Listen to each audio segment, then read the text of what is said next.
Joe Biden has a big problem. Some Democrats aren't buying his malarkey on GarageGate. The president's lawyers found 5 more classified documents in his Delaware house after the White House said the search was complete. That's in addition to the ones Joe said were secure in his garage, right next to his prized Corvette. Dems, including Adam Schiff, are having a hard time defending Biden because it looks like the White House tried to cover this up. I'm glad that there is a special prosecutor that's been appointed to investigate. You are glad that there is a special prosecutor. Classified documents are to be taken seriously. No one is above the law. So I'm glad to see the Justice Department doing its work. Well, it's certainly embarrassing, right? I still would like to see Congress do its own assessment of and receive an assessment from the intelligence community of whether there was an exposure to others of these documents, whether there was harm to national security. You know things are bad when you lose Adam Schiff. Even the media thinks this torpedoes the notion that Biden is Mr. Competence. It's very, very big. Not legally, but politically, it's a very, very big deal. I don't think sitting there hunkering down now, they're just acting like it's not out there is a good strategy. They're just going to get creamed doing this. What happened here with these classified documents really erodes and undermines not just the momentum, but the brand that the Democrats had been building of being not only the competent party, but the decent, honest party. Yeah. By stumbling and bumbling around, by not getting their timeline right, amateur hour is over. All right. And Republicans are demanding the visitor logs for Biden's house where Hunter lived. But the White House claims they don't exist. This is not stopping the grand old party from wanting more answers. We wonder if the Secret Service had records now. That's our next question, because he still had Secret Service protection. And you would assume that the Secret Service would vet people that would be allowed on the premise of the dwelling for the President of the United States. Remember, the FBI, when they raided Mar-a-Lago, they also took the security cameras to look at security footage. Did they do the same with Joe Biden? All right, Judge. This feels a little too tidy to me, how swiftly the tide is turning against Joe. It's like a high school where they decide the popular kid is no longer popular. Don't you get that feeling like when Adam Schiff turns against you, Warnock? You know, what's interesting about this is there's a part of me that wants to believe that a lot of this is being promoted by the Dems because they don't want Donald Trump to run for, they don't want him to run either, but they don't want Joe Biden to run for president. So here's the issue, Greg, that is driving me crazy. On November 2nd, the president's lawyers say they find documents, classified documents, in a closet at the Penn Biden Center. First of all, why were the lawyers there? We don't even know why. We want to know whether or not, did it say classified on the outside? Did they open it up? You know, and then once they did that, they say the next day it went to National Archives, November 4th to DOJ, November 9th. The DOJ says they're going to do an assessment. And I get because, you know, they're corrupt. They want to hide this information from the American public. So they didn't say anything before the midterms. But they didn't say anything until January the 9th. They could have leaked this during Christmas week, after Christmas week, New Year's Eve. This could have all come out. My question is, what were they doing? Why does Karine Jean-Pierre get out on January 10th and say, we're all transparent, we have completed, I assume it's all been completed. 2 days later, we found out there are more documents. So they not only don't have their story straight, but that tells me that they were doing something during those 2 months. During those 2 months, I can guarantee you, in that house where Joe Biden said he was, where he was living, and Hunter said he was paying $49,000 a month rent, which to me is money laundering to his father, Joe. Joe says he only made $19,000 a month on that house, that Hunter gave him $50,000 a month to rent. So there's all kinds of questions that you've got going on here, and nobody's answering them. We're supposed to just say, oh, it's not as bad as Trump. It's worse. At least Trump was a president. These are all Obama-era documents.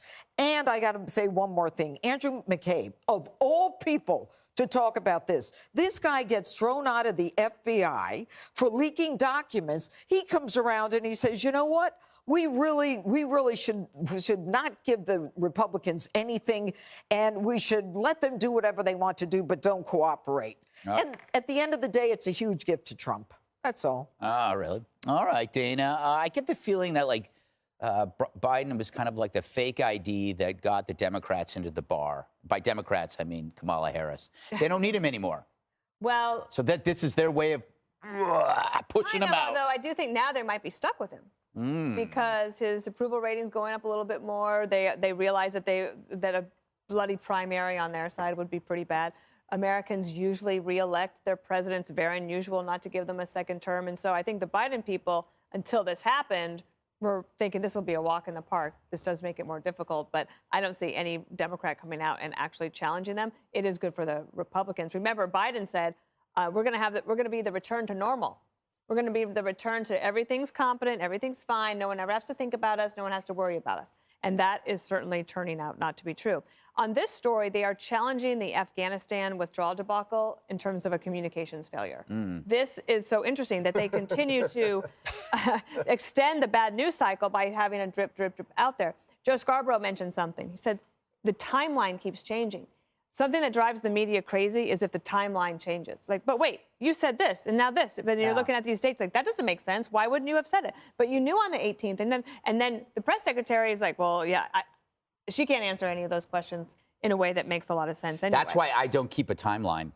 It's better not to keep a timeline. It's better not to keep a timeline. I think that this will continue to go forward. I think that the Dems are going to learn the hard way that just saying, yeah, but Trump was worse is not going to cut it this time around.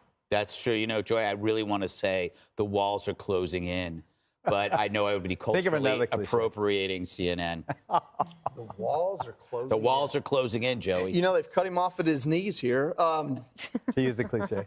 Listen, there are two things at play here for me. As an American citizen sitting here watching this play out, the first is fairness and accountability.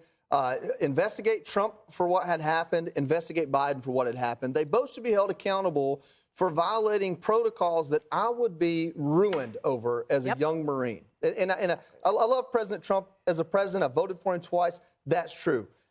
As a Republican, do I feel better about documents that were in a safe inside of a secured compound than I do behind Biden's Corvette? Of course I do. But if both are violations of the same rule, investigate them and put it out there. I don't think there's a lot of jail time on the table or something like that.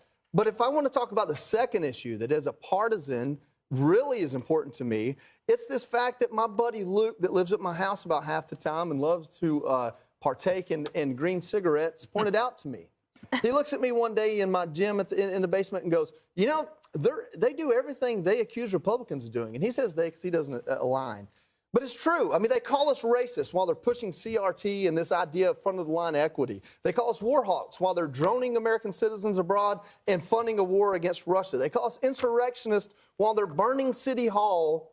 Oh, and by the way, not only are they doing that, they're propping up Stacey Abrams, the OG election denier. They do all these things that they accuse Republicans of. They're just a lot better at communicating it usually on the front end. Like, hey, we're going to go do this in back rooms, so let's pretend like we're not doing it and accuse them of it. At the end of the day, this is, I know you are, but what am I? And I don't think they're going to get away with it. Well, here's the thing, Geraldo. It's like, it's one of those things that cross the blood-brain barrier. It's now the Democrats are actually coming out and saying things. This is no longer feels that partisan. Well, first of all, I want Joey to invite me to his basement for the green cigarettes. I think that he owes it. Owes it to me. It's not a me thing. It's a buddy thing. All right. Okay. Well, I align with your buddy then. Listen, I still think this is Eric Holder and Fast and Furious. This is Hillary Clinton and Benghazi. It's a big, big boom, and then it all goes away. And at the end of it, the people who were the prime protagonists have egg on their face. I think this is all about a bunch of nothing. I really do believe that there were documents in the garage. I don't think anyone has made the case that they were stolen or that they were given to spies or that they've imperiled or impeached the national security of the United States of America. I think that it is all about partisan politics, all about gotcha. They went after Trump. They embarrassed Trump. Now we're going to go after Biden. We're going to get him. They raided Trump. Now we'll say, why aren't you raiding Biden?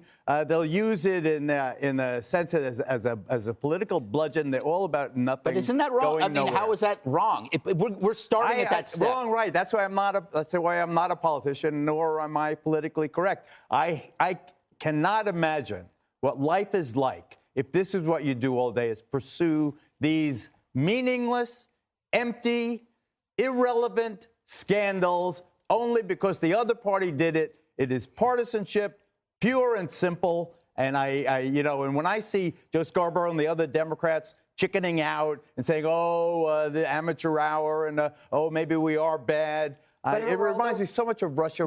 You are a lawyer. I am. This is against the law, pure and simple. What law? What law? What No, law? what- You are not supposed to take classified top-secret documents and put them anywhere May but I in submit a you would have to secure arrest facility. You would have to arrest every single Too many people former are in president, jail. vice Here we go president, again. senators. Too many people are in jail right now for that. And you know what? The way to stop it is to start arresting I know them. you're really proud of the time you spent downrange with men and women in uniform. I certainly am. And I want to know how you go to sleep at night reconciling what you just said about that, knowing that some of those men and women would have their lives ruined over doing exactly what those two men did. First of all, I would like to defend any service person accused of this. I would defend with my dying breath. I think that it is ridiculous, and Those I want to see. 24-year-olds don't have this I problem. want to see any case. I've heard references. Any case where someone really went to jail because of negligent handling of a. Oh my God, that we got a happened. million of them. Negligent handling, not intentionally. Negligent. Evil, the guy who sent the not pictures of taking the Russian submarine submarines. to his parents. And did he? Celsier, was that his name? I don't remember his name, but I know that the woman I talked about last week in the hotel in Indonesia, that wasn't intentional.